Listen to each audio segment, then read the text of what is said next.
Halo Lur, Assalamualaikum. Selamat datang di channel saya. Kali ini saya kedatangan pasien motor Mio Smile. Ini motornya mogok, di sela-sela nggak hidup. Sepertinya kompresinya nggak ada. Di sela-sela juga susah.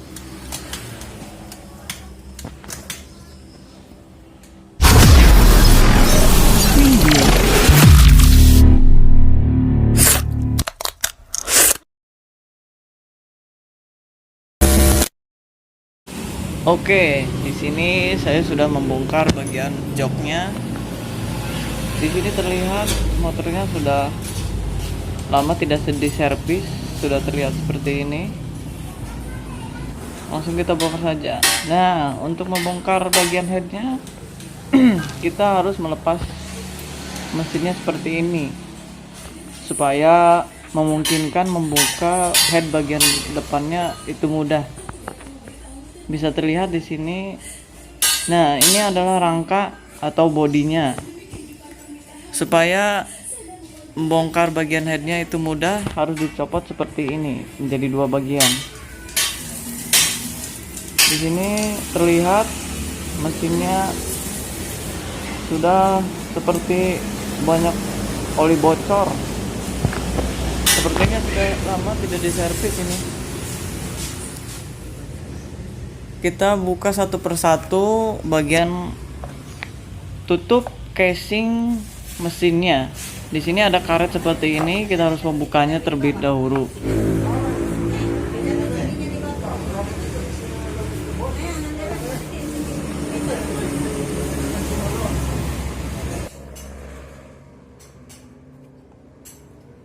Sebenarnya motor matic seperti ini mogok itu banyak penyebabnya. Bisa terjadi dari sehernya bolong atau businya basah karena seal clamp-nya bocor.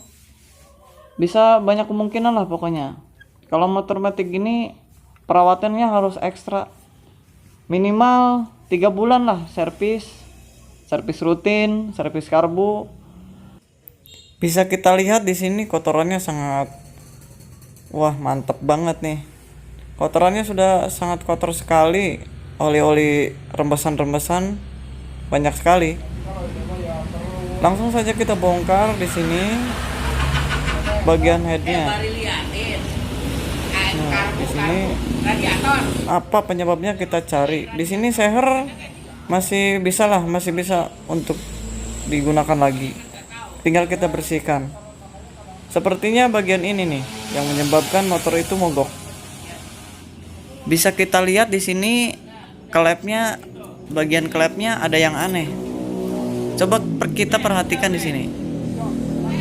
Klep bagian output ya. Klep bagian output agak renggang. Seharusnya klep ini rapat. Soalnya kalau renggang kayak gini nggak ada kompresi. Kemungkinan klep ini ada benturan atau terjadi top yang tidak pas. Besar kemungkinan klep ini bengkok kayaknya. Di sini terlihat ada rongga seperti ini kan. Juga kotor, banyak oli. Mungkin udah banyak endapan-endapan. Udah lama nggak dibongkar. Untuk busi, walau diganti busi yang baru tetap saja, soalnya ininya renggang.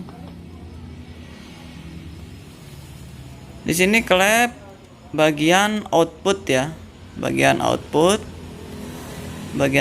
di sini bisa kita lihat. Nah, ini lubang knalpot. Untuk bagian input di sini klepnya masih rapat, tapi tidak tahu juga, harus kita bongkar. Oke, harus kita bongkar dulu. Kita bongkar tutup bagian klepnya satu persatu. Oke. Nah, di sini ada pengunci pelatuk. Pengunci pelatuk ini harus kita bongkar. Ini bautnya pakai baut L. Kita buka. perlahan-lahan. Di sini sepertinya olinya juga udah lama nih, agak kental-kental gini. Kita buka di sini bisa kita lihat. Nah, udah dibuka, lalu dibuka bagian penutupnya. Nah, tinggal kita copot bagian seperti model piston gitu, tapi ada bautnya. Kita buka itunya dulu supaya kita bisa mengambil pelatuk klepnya. Kita copot seperti ini.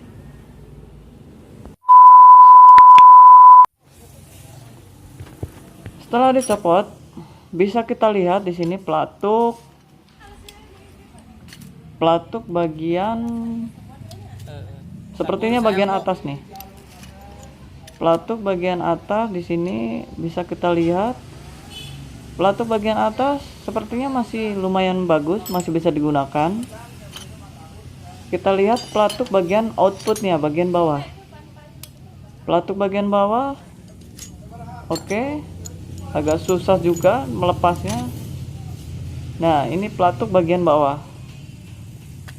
Oke. Di sini kita harus mengetahui apa penyebab motor ini mogok kan. Nah, di sini bisa kita lihat ada klepnya. Klepnya di sini ada penguncinya seperti ini. Harus kita buka. Nah, di sini klepnya ada penguncinya seperti ini. Setelah dibuka, kita tinggal mengambil komponen-komponen bagian dalamnya. Di sini ada per. Nah, di sini ada klepnya seperti ini. Nah, ini per yang sebelahnya.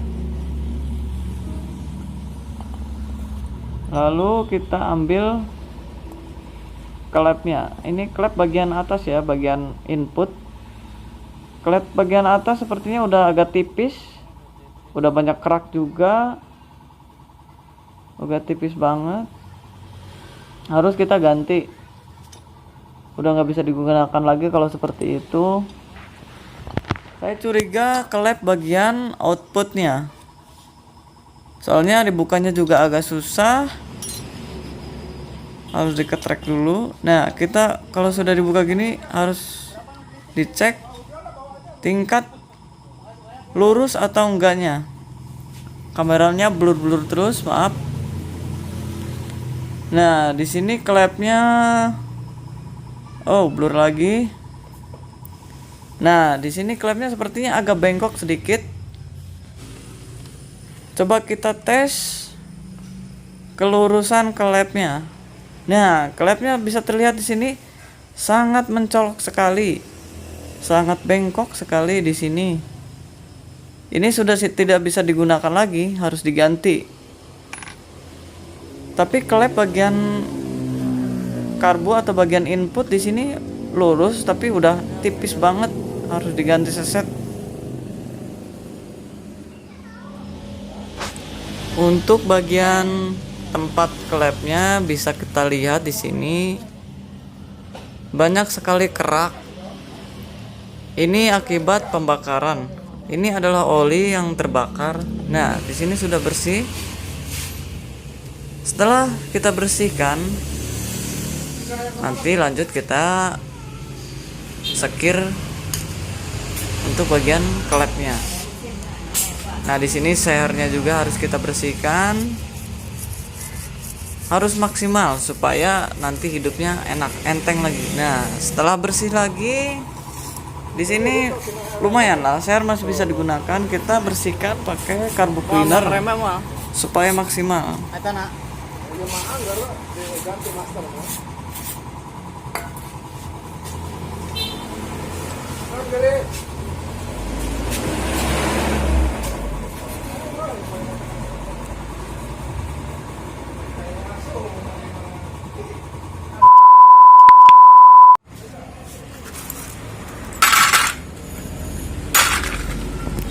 Nah, lalu kita bersihkan komponen bagian headnya seperti pelatuk dan juga pernya. dan juga pengunci klepnya di sini.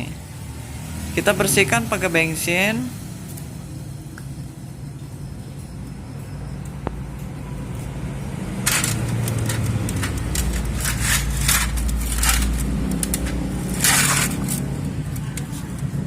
Di sini bisa kita lihat ada seal. Ini adalah seal klep. Seal klep ini harus diganti. Harganya tidak seberapa juga. Kalian dibongkar, mending diganti kan. Kemungkinan seal klep ini sudah tidak rapat lagi, sudah tidak kenyal. Coba kita buka. Nah, ini adalah seal klepnya. Sudah seperti ada agak kasar gini, sudah harus diganti. Di sini terlihat ada pernya juga. Kalau yang baru tidak seperti ini, agak kecil lubangnya, terus agak kenyal. Soalnya ini kan karet, harus kita ganti. Kita cuci terlebih dahulu, lanjut kita nanti disekir. Nah, ini adalah klep yang baru. Kita harus ganti karena klep yang lama tadi kan terlihat sangat bengkok sekali. Nah, ini yang baru. Kita ganti klep yang baru. Bisa kita lihat di sini digantinya sepasang.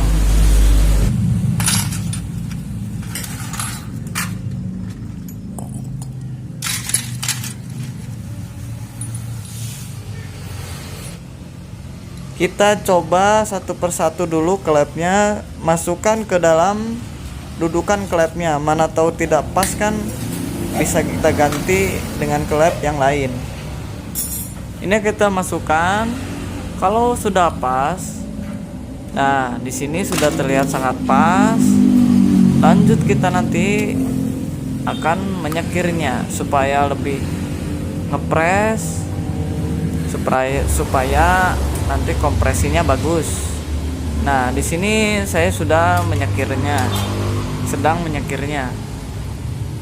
Di sini saya sekir dengan ambril, yang kasar dulu.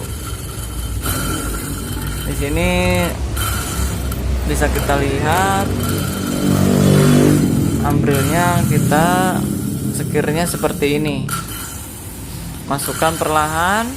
Di sini campurannya hanya bensin dengan ambril saja.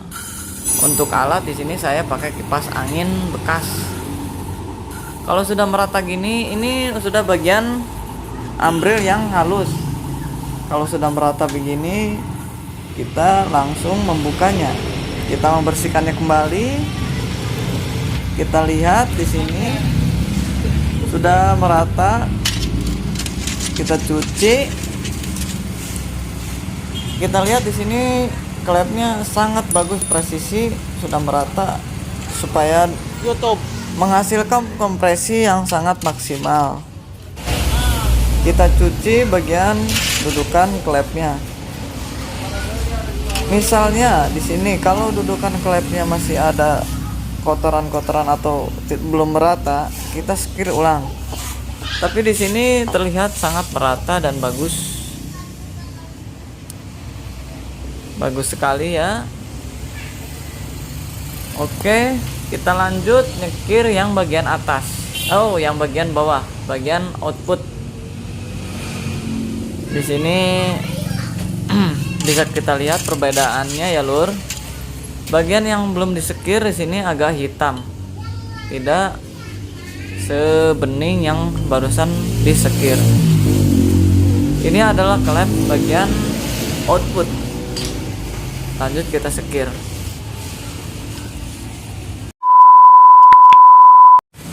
Setelah disekir semuanya, kita pasang seal klepnya terlebih dahulu. Lalu kita masukkan klepnya. Lalu kita masukkan per dan penguncinya. Di sini cara pemasangan pernya dan penguncinya, maaf kalau tidak sesuai dengan kawan-kawan di rumah atau yang lain. Ini hanyalah cara kami memasukkannya. Mungkin ada cara lain, silahkan komen di bawah. Oke, setelah masuk seperti ini, kita ketrek-ketrek seperti ini. Memungkinkan ngunci atau tidaknya. Nah, kalau sudah paten seperti ini, kita masukkan pelatuk-pelatuk klepnya. Oke. Few moments later.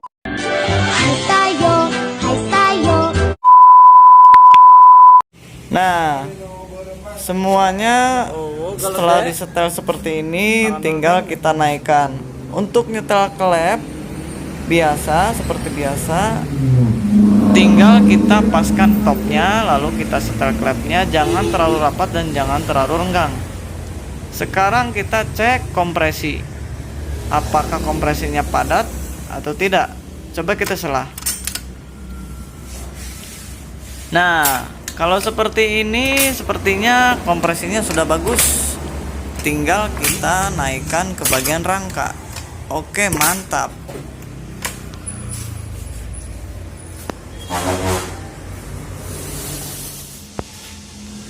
Oke, sudah kita masukkan ke bagian rangka, udah kita masukkan karbunya juga, kita pasang. Semuanya sudah siap pengapian. Tinggal coba kita hidupkan. Apakah hidup atau tidak? Coba kita kontakkan di sini. Coba kita sela-sela dulu, soalnya kalau baru ngehidupin agak susah hidupnya. Oke.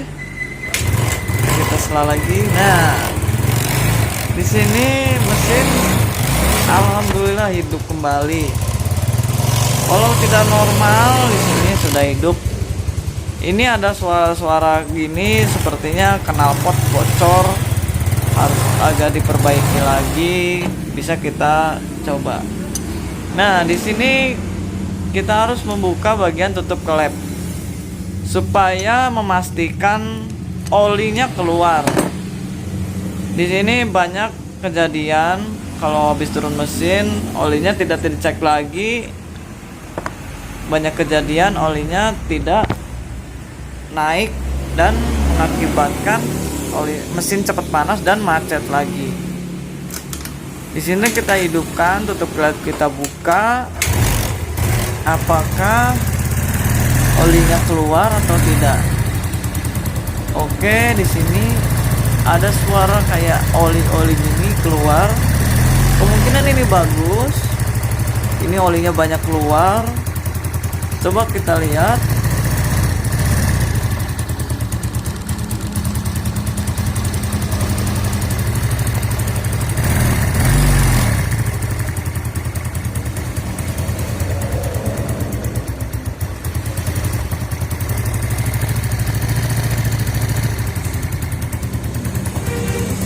Di sini langsungnya kekecilan.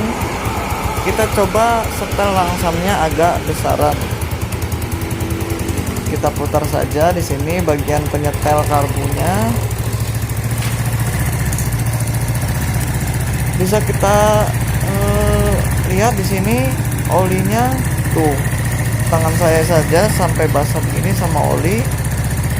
Olinya di sini banyak sekali. Berarti di sini olinya naik dan bagus. Untuk jarak jauh tidak khawatir lagi karena olinya naik. Tidak cepat panas. Apalagi kalau olinya diganti rutin tiap bulan.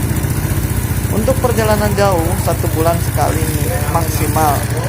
Untuk daerah dekat-dekat saja ya maksimal 2 bulan lah. Jarak tempuh 1.500 untuk di kilometernya. Oke, mungkin sekian saja. Kalau ada salah-salah kata mohon dimaafkan. Untuk yang lebih ahli mau nonton video ini mohon dimaklumi, karena ini juga saya belajar mencari ilmu lah, mencari pengalaman di sini. Oke.